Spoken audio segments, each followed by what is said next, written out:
Hi, everybody. Thank you guys so much for joining us. This portion of Lesbian Visibility Day is our post-film Q&A.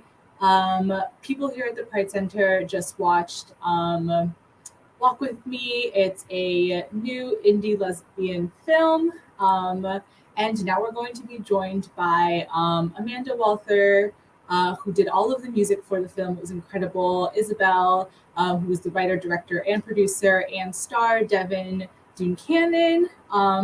And if y'all joined us for the movie, I mean, I was crying. I'm sure other people were crying, but I will admit that I was crying.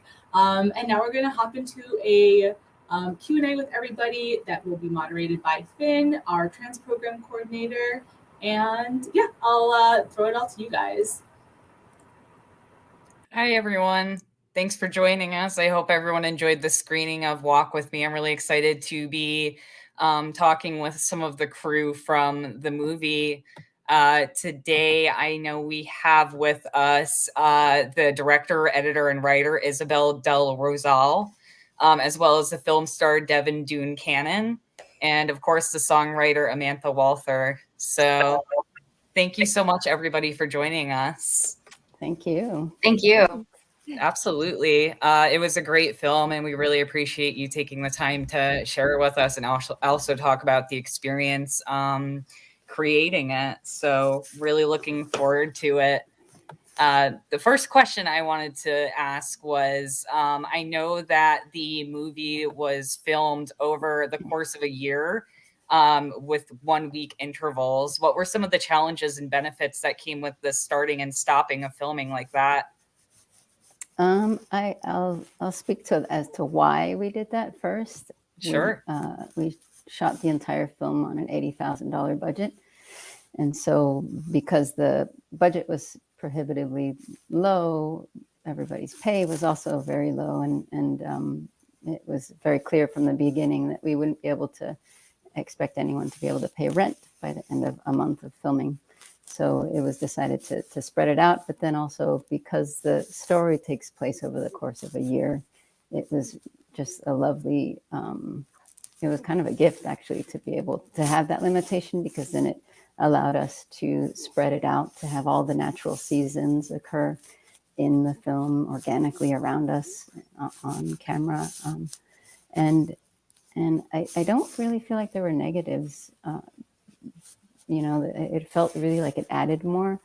We were able to really connect and feel the film and really like get to know one another. And I was also like sending images and footage and edits. I was editing between shooting to Amanda so that she was like absorbing the film and getting that in under her skin.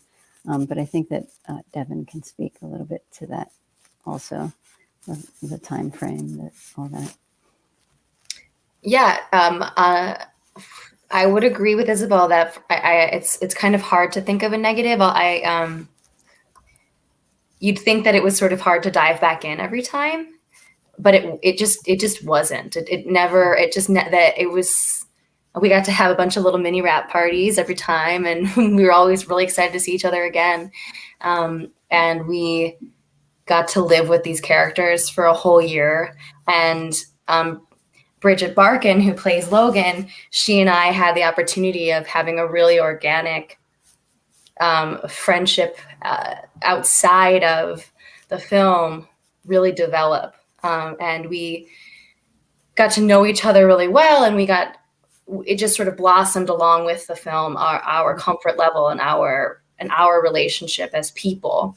And the crew really began to feel like family. It was such a beautiful experience. Yeah. That's awesome. It kind of leads into my next question really well. Everyone's energy on screen seemed to blend together so nicely. So how did that cast come together? Well, Devin and I had worked together for a few years prior to Walk With Me. We did sketch comedy together. And so she was the first person that was cast.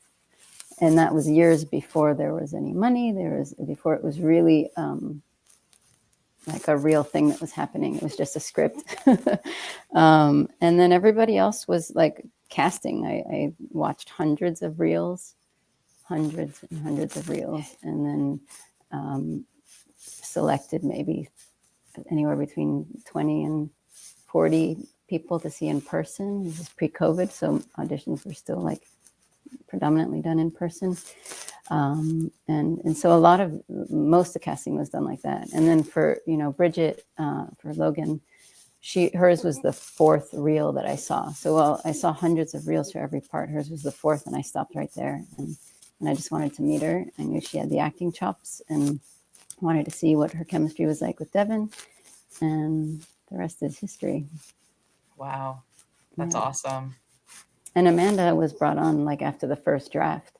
I listened to the music. Maybe that's another question that's coming, but I listened to the music, her and Sheila Carabine's music, Dalla, during the writing of every single draft of the film to help me get emotionally where I needed to be for the story. And at the end of the first draft, I sent her a copy and asked if she'd be interested. And yeah, she was. Wow. And how long was that process, watching all of those reels and everything like that? It was maybe like 2 weeks. I had the flu. I was on my couch. I just did that for like the entire flu. Not a bad way to spend it, right? Yeah. And then the auditions were like, it was like two sessions. There was the first call and then the callbacks with Devin. All the callbacks read with Devin, and those were like chemistry reads, and then it was just really clear, who was who, and you talk about the synergy and stuff on set and within the cast, and seeing and feeling that, and that was one of the goals. Was number one and number two equally was to make a good film, but also to have a really nice time, like a lovely time doing it, for it to be a respectful and beautiful process, and I think we did that. Absolutely. It shows. It definitely shows on screen. I know we were talking a little bit about music too. So, Amanda, how did the writing of the music come about? Did you have any songs that just kind of fit the bill, or was it all written specifically for Walk With Me? Oh, that's a great question. Yeah, a little bit of both. So when I first read the script and met with Isabel about working on the film, she had it, one song was our starting point. She had a song she knew that was in the script. It was in the story. And so that was my starting point, was to write from Logan's perspective. And there are a number of songs that are in the film that Bridgette performs that I think those were the first ones I wrote. But when we were looking at the whole movie, and when I was getting these snippets from Isabel or little scenes, which was such a gift, like to be up here in Canada and getting these, feeling like I was part of the team. Like Isabel's such an incredible leader that way. She really went above and beyond to make sure everyone kind of felt like we were all part of it, even if we couldn't be there. And so then I started feeling the movie from an emotional point, not just from Logan's perspective, but also just kind of what it felt like to watch everything happen. And there were a couple of songs I had written years prior that actually fit, but most of the music was written specifically for the film and inspired by the emotion that Isabel was creating on screen with the actors. So it was totally a very organic experience and very collaborative. Like I was so informed by these performances of Devin and Bridgette, and it was an incredible. It was the first time I had ever done anything like this. That's awesome. I really love how all of the different artistic energies are kind of all bouncing off of each other to make such a beautiful piece of work. I think that collaborative nature is what makes the film so like organic and relatable. So I think y'all did a great job with that. Isabel, I have a question for you. I know that the film was written by you. Was it always intended to be a lesbian film? And, depending on the answer of that, what was the point of having two women falling in love? I get asked that question a lot because there's a statement somewhere in our press kit, I think, that I didn't set out to make a queer film, is the statement. And so often that question is asked. And I guess like what I meant by that is that really the idea is that it's a love story. It's just a love story. And, you can look at it from all these specific points of view, but ultimately it's a love story. And that's kind of just how I looked at it, Yeah, definitely. It kind of reminds me of how when people talk about like, oh, a gay wedding and things like that, it's like, it's just a wedding, It is like, or like later in the film when her mother's like upset and and Amber Devin is like, this is just heartache. It's just heartache. Like, try to understand that, it's kind of the same thing, Definitely. I think that films and media that kind of have that, just like, again, to use the word organicness, like it just shows people that like people of different orientations, whoever you are, we all have so many things in common that we share. So I think that, films like this do a good job of just normalizing our existences because we're just people. Let's see. Was there a scene that was maybe more challenging to write or film? I had trouble.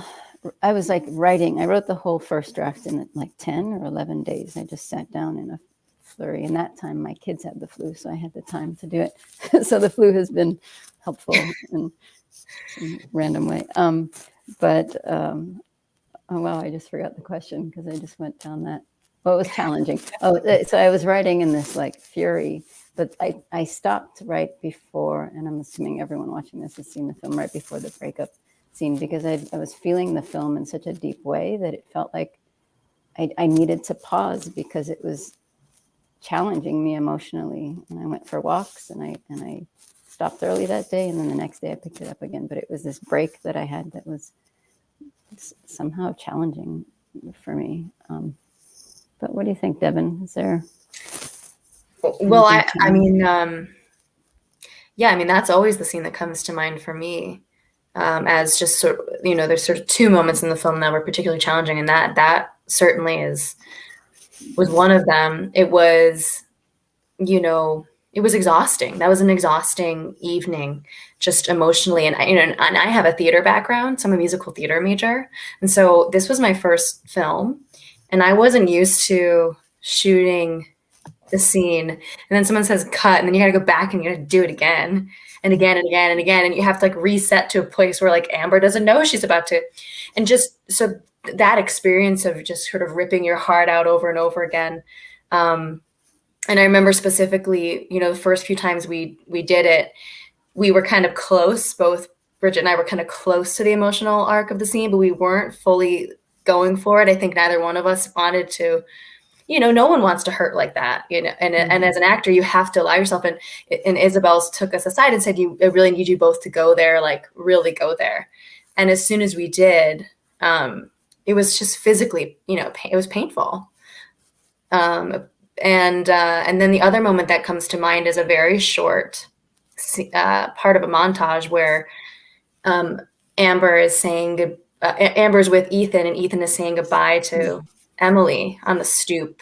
They're just sort of hugging, and that got me when she called. There was just one take on that, and that was all improvised. It was not. We didn't know what we were going to do. It just sort of happened, and this young girl playing Emily, she had all these questions when she arrived to set about why would my dad leave me, and why do people get divorced? And so it became this really method type moment that was just heartbreaking. And I had to go Ethan and I had to go, or the person playing Ethan had to go for a walk. Me and Daniel had to like take a break and walk it off a little bit. But yeah, it's interesting that it was the breakup for you for writing, and then also for us for acting. I remember driving to that location with the two of you, and we were all so somber. It was like, oh, it was also the end of shooting for that block, that October block. And there was just so much, because we were all like falling in love with each other professionally and platonically. And, you know, we were nearing the end of the film, and it was like, there was a lot going on. So, Yeah, definitely. I imagine too, after doing something like that, there's like a lot of care involved and like taking care of yourself emotionally, because it sounds like you get so like emotionally invested in the characters, both writing and playing them. And I'm sure too, also from like a musical perspective, Amanda, like putting yourself in those emotions and feelings, it just stirs up so much. So I think that's really cool. Yeah. Yeah. Yeah, you have to go there every time. And Devin, you said something that just surprised me. I never thought of it that way, but like stage performing is so similar to live performing with music. And what you described in the movies is very much like studio recording, where it's like, okay, start again. Right. And there's such a journey. And with scoring, it was my first time scoring a film, and I worked with my brother Adrian, who does music for film, and he helped me through that whole process. And every so often, you know, he's so used to it, and so we'd go through and we'd, you know, play to the scene and edit it and cut it perfectly, and then he'd turn around and be like, "How was that?" And I'd be bawling my eyes out, like, "I think it's okay." That's good art. That is good creation right there. Let's see. Is there anything in particular, like what do you want queer folks to get out of this film? That's a great question. I mean, I guess it comes down to just being seen and heard, but also, you know, the theme of the film is to step into your life. And so, and you know, from what I've heard, a lot of people, queer or not, take something away from it, and it's that, you know, often, and I think that's a challenge that we bump up against a lot, is like realizing when we're not living our true selves, whatever that might be, you know, or pursuing a part of ourselves, and just being fully authentic, you know. I think that's really it, you know. Beautiful. Did anyone else have anything to add to that? I know it's a pretty broad question. I feel like there are a lot of things you would want our community to get something out of from the film. The thing that comes to my mind, and it's, you know, it's sort of what I learned from Amber and the story as well, is just that, like, love is always worth it. You know, it doesn't matter what the risk it involved, risking family, having opinions of you, or your own inner turmoil, whatever it is, that, you know, that love is always worth the gamble and always worth the risk, I think. Awesome. That's beautiful. I love that. Definitely. Yeah. So since the day of action is half centered around DIY and this film was born out of love, what is a piece of advice you'd want to give folks who are out there and want to start a project but maybe need some inspiration? Like a film project, or just any kind of project, any kind of like artistic entrepreneurial endeavor? Yeah, I mean, I think that just the end result, the satisfaction of doing it, the process of doing it, the collaboration, if it's collaborative, all of it is just so joyful, you know, like, why not? I don't know. I mean, if it's an itch that you have to scratch, then like, go for it, because it's just, you know, I mean, if that's a part of you, then creating is really important. And I would just say, yeah, whatever it is. I mean, you know, like for filmmakers, like, grab your phone and learn how to edit on free software. For writers, pick up a pencil or a computer and aspiring musicians and actors. I mean, I think, yeah. That's awesome. I love the word joyful. I think that was a really good word to use. Yeah, I think I always look at it like you have one, you got one chance at this, and it's your life. And I really feel like as an artist, I have tapped into allowing myself to create the life that I want to live, and being a creative person, it's a little bit more natural, but I feel like any one of us can do that, whatever that looks like. You can be whatever you want to be and make your life look the way you want it to look, regardless of anything else and anyone else. So I feel like if you have the chance to shape your life the way you want it, you should go for it. Awesome. And I think one last thing is to surround yourself with good people. Not just talented people, but good people that inspire you, that you want to be around, that you want to, that make you feel, that lift you up. Because it's really this industry and all these industries, all arts can really just hammer down, and finding a crew of people that make you want to be good and that you just love being around. I mean, I really think that's part of the joy of this film, was that we just all genuinely loved. And like Isabel said, it was like finding the right people, but also finding people that you want to work with, not just talented people. That's really important. Yeah, absolutely. I feel like it's like refreshing to hear so much positivity come out of everybody that, is involved in this film, because it does seem like a lot of times with, creative types, we have big personalities sometimes and they don't always mesh. So it's nice to see so much like synergy within this crew. And, again, I know I said that before, but it does show on screen. So it's awesome. Let's see. I wanted to see if anyone in the audience had any questions for us before we close out, but I also wanted to see if you had any finishing thoughts, anybody, any kind of questions. Let's see. Someone said, thank you for a wonderful film. I would like to ask Isabel if she's planning the next film. I get a lot of questions if there's going to be a sequel, and I don't know if that's what that question means, or but lately there's been a lot of like asking for it, not are you like, is this in the ethers? It's like, make it. Yeah. Do it. I've thought about it, and I'm like, gosh, maybe if there's a sequel, I think it would be years down the road, and just not like a 1-2 thing. But I don't know. But I've written another script, and it's an entirely different universe. It's a supernatural drama. And ooh. So other things in the works then. Yeah. That's great. I feel like a lot of times, like as an artist myself, when people like push for a sequel or whatever, it's like, oh, I don't know. Now people are pushing me. I don't feel inspired to do it. So, Yeah. I feel like, down the line. Yeah.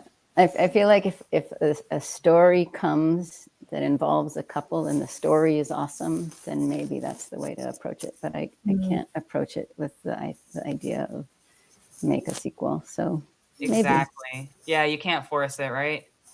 Yeah. Awesome. Although I would love to keep working with all of these incredible people over and over and over and over again forever. So yeah, maybe it should have been a series. It's my church Okay. Well, let's see. I don't think I have any other questions from the audience. So I think now would be a good time to wrap up. I just wanted to thank you all for spending some time with me to talk about the process and sharing this beautiful film with us. Thank you. Thank you for having us. Of course, it was our pleasure.